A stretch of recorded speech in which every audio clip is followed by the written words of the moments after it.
Gangster Abu सालेमवर सुरक्षा व्यवस्थेचा लाखो रुपयांचा खर्च केला वाया जातोय।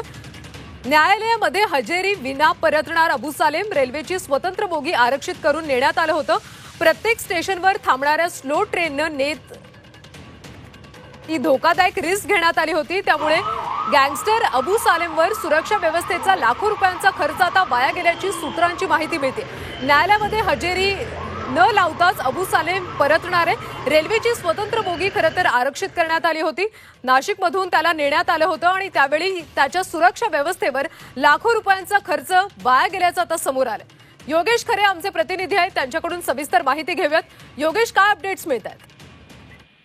अबू सालेम याला अगदी धोकेदायक परिस्थिती असताना किंवा त्याच्यावर हत्येची त्याला भीती असताना नाशिकच्या कारागृहातून दिल्लीला त्याला नेण्यात आलेलं होतं आणि एका न्यायालयीन केससाठी एका बड्या उद्योगपतीला खंडणी मागितल्या प्रकरणी त्याच्यावर ही केस होती।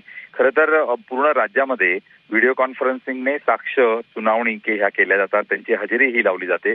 मात्र अबू सालेमच्या बाबतीत म्हणजे रिस्क असताना सुद्धा एक बोगी आरक्षित करून आणि एकदम साध्या ट्रेनने, जी ट्रेन खूप स्लो जाते, खूप स्टेशनवर थांबते, अशा ट्रेनने असुरक्षित पद्धतीनं त्याला दिल्लीला नेण्यात आलं आणि त्या ठिकाणी जी केस होती ती केस मात्र वेळेवर पुढे ढकलण्यात आली आहे आणि त्यामुळे एकूणच जो सुरक्षा यंत्रणेवर पडलेला ताण होता तो या ठिकाणी समोर आलेला आहे। कोट्यावधी रुपयांचा खर्च हा शासनाचा झालेला आहे। खरं तर सगळ्या अत्याधुनिक सोयी सुविधा न्यायालयांमध्ये आणि कारागृहामध्ये उपलब्ध असताना अशा पद्धतीनं धोकेदायक रिस्क आपण ज्याला म्हणूया आपण रिस्क घेणं हे खूप मोठं आव्हान हे पोलिसांसाठी ठरू शकतं।